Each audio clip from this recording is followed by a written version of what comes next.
So now we're going to get to Jorby's top 5 in both NA and EU. And since Gyro did NA for us, Jorby, why don't we just continue on the NA train and go top 5? We're going to go 5, 4, 3, 2, 1.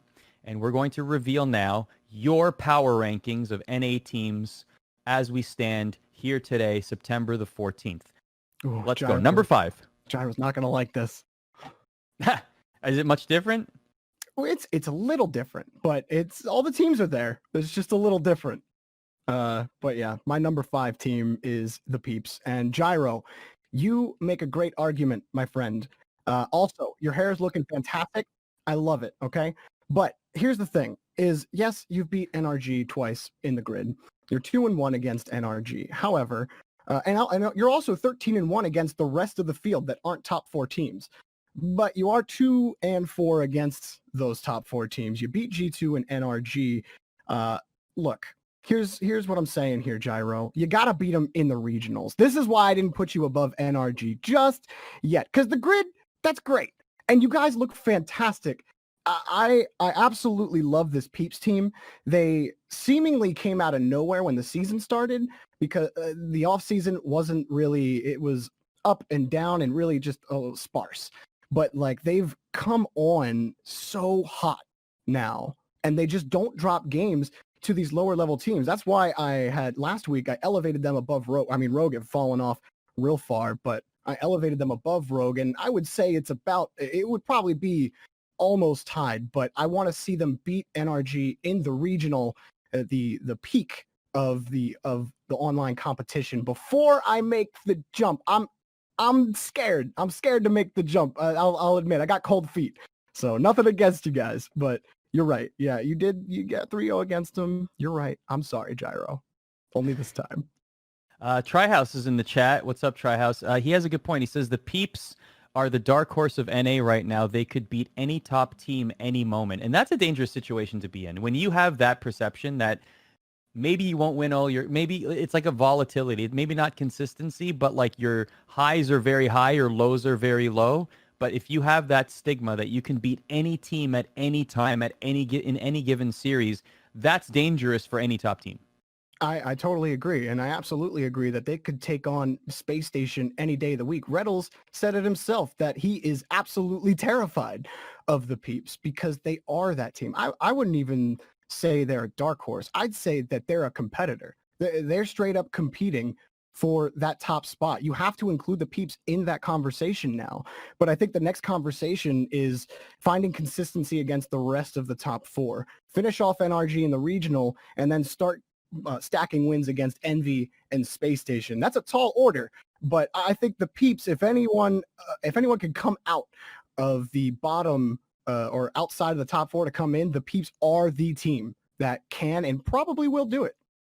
Well, they've had impressive results, at least most recently, semifinals in the regional number 1, quarters in grid week 6 and also week 5 and 3. So the grid is sort of where they not necessarily perform as well as they would like to, but certainly with that being every single week, we could certainly see some better results from the Peeps. I should have asked you this actually before we put together the top 5 because this answer differs across analysts that put together power rankings for us. How much do you value the grid in your power rankings? I think the grid can be indicative of how a team is going to perform going into the weekend, but I think those indications are more for your Kansas City Pioneers type teams. I know that some of the grid weeks, especially recently, have been very competitive, and the playoff portion of the grid has been pretty intense Rocket League. Envy has gone pretty deep in almost every grid, and anytime we get to the playoffs, the game is so fast, and it almost feels like it's a regional. But I don't put as much stock in it because the top teams just play, they perform a bit differently when it comes to the regional. So I like to use it as, is there a trend? Is there a team that we should be looking out for? Is there a player specifically that is popping off for a team? Because consistency is the hardest thing to achieve in Rocket League. And the grid can be a path to consistency, but it's not necessarily indicative that you're going to find it. So I think the grid matters, but probably not as much as some people might think. Let's go to your number 4. So you got Peeps at number 5. Number 4 is? Number 4 is NRG, and I fought May or over may not have been NRG spoiled there, but that's and the okay. We're Peeps. gonna move Oh, on. I'm sorry, but I will say, I won't spoil anymore, Arda. You know what? You can reveal it. You reveal it. I'm not gonna say a word. But NRG, I debated for a while just putting that they were both tied, and I couldn't decide. But after NRG's very clean performance over the weekend, I don't know. It's hard for me to pick against NRG, and it's the tenure, it's the roster, and it's how they performed. I'm worried about NRG though. I am. They can quickly fall off this list. They can be out as soon as next weekend if they're not careful, because I feel as if that whenever they play against other top teams, they struggle. I don't know what it is when they play against Peeps, Envy, G2, but they tend to drop games that they shouldn't, and they don't look like the NRG we expected them to look like with Squishy Muffins on this team. But sometimes it feels like they're disjointed, like they don't have a lot of intentionality moving down the field, and maybe that's due to a change up in play style. Maybe they're still really getting used to how each other play in many different types of situations, because every team gives you a different look. Not every team plays you the same, so you're not going to approach every single game the same. And how your teammates react in certain situations, well, it's a lot different when you've changed 33% of your roster. Even though Garrett and Justin have played a ton with Squishy outside of the competitive space, this is the first season that they actually are playing at a 100% competitive seriousness, and it's different. That's just a different vibe. It's different in comms, and unless you're beating, absolutely slapping the team that you're playing, you're typically pretty serious for the most part, and you're focused, and it's different. So I don't know what is happening with NRG. They struggle against the top. They don't have any problem with most of the teams outside of the top 5 or 6. They're kind of level right now for me, but I expected them to be Space Station at the start of the season. On paper, they were supposed to be as good as Space Station, but they haven't been. So this is what we got. Next week, if they can't convince me, then Peeps will definitely skyrocket over them and maybe G2. I don't know. They've had a weird season in the sense that, like you said, they've struggled against Space Station. They've been eliminated from many tournaments this season. In fact, I think it was 3 consecutive grids that Space Station eliminated them from contention. They haven't placed first in a Season X event. They've come in second 3 times. They've made the semifinals another 3 times, but they haven't won anything this season. Yeah. So how much of the mystique or the past result, that can't matter much anymore, right? We're far enough in the season that we have to start saying NRG are having these placements, but they're not winning. So there's teams that are primed to leapfrog them. Well, that's the confusing part for me, because when I watch them play against Envy, and chat's kind of talking about it a little bit, is, when they play against Envy, they're inconsistent. Sometimes they actually find a rhythm, and Envy are the ones reacting to everything NRG are doing. But Envy somehow come out of that scrappy and end up winning. Now, they're almost even. Envy only have one more match win against them if you include Grid and the regionals. The point is that they haven't looked oppressive. They haven't looked scary, like NRG scary. It's that eye test. But then you watch them play against the 7th, 8th, 9th seeded teams, and they're crushing them. They're absolutely destroying them where other teams aren't. So something isn't clicking against these top teams. Something isn't. They aren't figuring it out. And I still believe in this NRG roster. I don't think it's been long enough that we can really count them out. But like I said, I think stage 2 and the playoffs next weekend is going to seal what NRG's fate is to me as a team. Are they a top 4 team, or are they just kind of meddling around here in between the top 4 and 5 and the rest of the field? Well, let's find out who's in your top 3 right now. Who's number 3? Number 3. That would definitely be Envy. And this one I also had some difficulty choosing between Envy because they've been performing really well. I did put them a slot right below G2 thanks to G2's performance. It wasn't just that they beat Envy, but then they spoil your own list there? Is that what you just did? No. No one knows what's coming next. No one. Absolutely You literally not. just said I put them a spot below G2. Did I say that? Maybe. Hmm. Pretty I certain have to that go you back did. and watch the VOD to find out. Maybe you didn't. This is where we get the Men Maybe in I Black didn't. memory eraser, and that's all. Anyway, go Yeah, on. Please go on. the magnetizer on the hard drive. But no, Envy have really impressed me from when I started following them in week 1 of the grid. Whole way up until this point, they've really evolved and improved as a roster. In week 1 grid and even week 2 grid, they had some issues on defense where they were double committing in situations where they didn't need to. But then week 3 came along and there was zero issues on this team. Their comms are some of the most calm comms I've ever heard in my life. Nobody goes above 2 decibels. Everyone's like this. They're like, go, okay, I got it. Okay, he's there. And then Mist will crack like some kind of joke about the other team. They're like, he missed. He sucks. And it's like, whoa.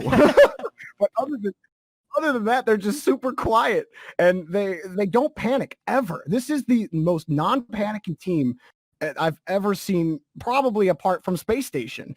Their Turbo Pulsa is so good, it's stupid. It's actually stupid how good Turbo has been. His ability to position and then to win challenges. The dude doesn't know how to lose challenges 90% of the time, and it makes playing against him really frustrating because one of the ways he's so successful is he blindside challenging more than any other player that I've seen, where if he's rotating back, he's just going to cut in, take the ball away from the lead guy on the other team, and Mist and Atomic are ready for it. They know exactly what's happening. Everybody's communicating, and they're always positioned for it. The only way you get by this Envy team is if you're physical, if you can take them off the field or harry their rotations so that they're slowed down. Otherwise, you have Atomic. I mean, you saw the goal from Atomic earlier. He's just carrying it in front. He has that kind of respect, but he's developed into an insane passer for this team. Atomic's mechanical ability goes without question, but how he's morphed, he has 2 of the most reliable rotators in Mist and Turbo Pulsa. If Atomic is behind the ball as first man, Turbo or Mist are going to be ready for it every single time. I don't see more than 1 or 2 teams that are as fluid as Envy right now. The only team that they really, really struggle against is Space Station, and I tell you, I get super Envy Homer when I'm on the grid, and it's really frustrating to watch us constantly lose to Space Station. We're gonna beat them one day, but I don't know. That's why they're number 3. Must be fun to do those streams though, like to be a completely biased commentator by design, because normally you have to play it down the middle when you're on like the quote unquote national stream or the regional broadcasts. But on the grid, you're working for Envy, so you can be as biased as you want. It must be a lot of fun as a commentator. It's a lot of fun. It's definitely a much looser atmosphere, and I definitely enjoy that. And it's also fun because my focus is less on everyone on the pitch and trying to monitor where both teams are, but focusing on Envy and being able to put my sole focus on what they're doing has given me such a greater insight into them as a team. And you really get an idea of how they play and what their tendencies are as a unit and individually. I think that's a real benefit to being able to cast a team and watch their run throughout an entire tournament rather than only getting to see them like once or twice a week. Yeah, speaking of fun vibes on their grid casts, let's get to your number 2. Who do you have there? I wonder. 2, who could it be? It's not SSG, so that means that it's the Kansas City Pioneers. Just kidding. Oh, wow, let's go. Big day for Kansas City. You get one big run, one big weekend, and you vault up to number 2. Yeah, I don't put Peeps above NRG despite being 2-1 in matches against them, but I'll put Kansas City at the top. No, G2 are my number 2, and I have to say they impressed me during the grid, and they also scared me for a little bit this weekend because, well, a couple other teams got in the way. The Pioneers being one of them, but they also struggled against version 1. And this could be a little bit of G2 not playing well against version 1 and a little bit of version 1 just playing well against G2. I think you have data that would suggest both could be true. However, G2, you guys said it, the air conditioning buff, it's OP. And I still think that he's the key to this G2 roster. Because if Chicago is on point, they're nigh unstoppable. That's the only time they beat Space Station is when Chicago is sinking balls into the net. or when he's just being such a nuisance with harassing the goal line or just taking away all of your boost. When he's in that flow and he's making every single optimal decision, he's so fast and so mechanically good that it's so frustrating to play against G2 on defense because they don't seem to rotate past the attacking third when they're feeling that rhythm. Let's just go through. I have a question about your number 2 and number 1 on the list here. So why don't we just reveal who your top team is? Boy, drum roll. Hold on. Big surprise here, okay? Oh. And yeah. why? Go ahead, please. Space Station? Is that who it is? Oh, man, what a shock. Space Station? No, Gaming? you went Mission there. Control? Hello? Reddles? Unbelievable. Typical? Unbelievable. Wow. Arsenal? You know how Chrome said last week that he was really impressed with how Arsenal has been improving? Yeah. He's not wrong. Did you watch Space Station when they didn't play the Pioneers? Because Arsenal's insane. I remember, I don't remember what game I casted this past weekend with them, but I remember watching Arsenal grab the ball in his own corner, and then he boosts up the side. He boosts towards the middle of the field, then immediately boosts back up the side wall, and he just looks like this sinuous supersonic curve. Where's he gonna go with the ball? I have no clue. This is the most unreadable team in North America. They're so good at mixing it up and beating you 30 different ways. I can't put G2 above Space Station until I see them beat them more than one time in a row. Because Space Station, when they lose, they always recover every single time. They are the most resilient team that I think we've ever seen in North America. They're so fast. Reddles was the perfect addition to this roster. He fits the philosophy that Sipical and Arsenal want so well. He wants to harass the goal line. He wants to slow it down. Reddles has gotten so good, and he was already a top 5 talent before he entered Space Station. And to me, it just solidified why people thought he was a top 5 talent in North America. To me, Space Station are still the undisputed number 1 until somebody else wins the regional. If someone can take that crown from Space Station, then I'm willing to have a conversation about how they might not be number 1. But it's no contest. Chrome's Space Station Gaming are number 1, and I'm not hearing any arguments against it. Excellent points. Question for you, following up on everything you mentioned there. I'll hear your arguments against it.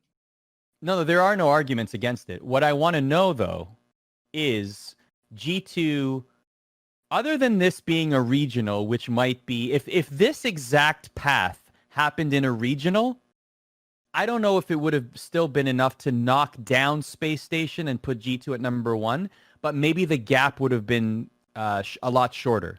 What I want to know, though, is how big is the gap right now between Space Station and G2? At one point, Space Station looked like they were locked in number 1 for the foreseeable future. But now G2 have not only defeated them, but had this incredibly impressive run in the grid. And they beat other top 5 teams in order to do it. So what I want to know is, how far apart are your top position and runner-up position right now on your power rankings? The distance is smaller than you might think. I think G2 being together and being consistent is very scary. And I think if any team are going to contend with Space Station, well, G2 just beat them in the grid. I think they're probably the most well-equipped team outside of Envy to do it. And it's going to be tough, but the gap isn't that big. I think if G2 and Space Station played each other 100 times, it might be 41 or 49-51. That's how I feel, but obviously we have to see them play. And I'm not going to say anything until I watch them play on the pitch, see how they look, and then make that determination. But I can tell you that it's about 3 index fingers worth of space between Space Station and G2. It's not that big. So Jorby's top 5 as a recap: number 5, Peeps; number 4, NRG; number 3, Team Envy. The Post Malone buff is real, folks. Number 2, G2; and number 1, Space Station Gaming.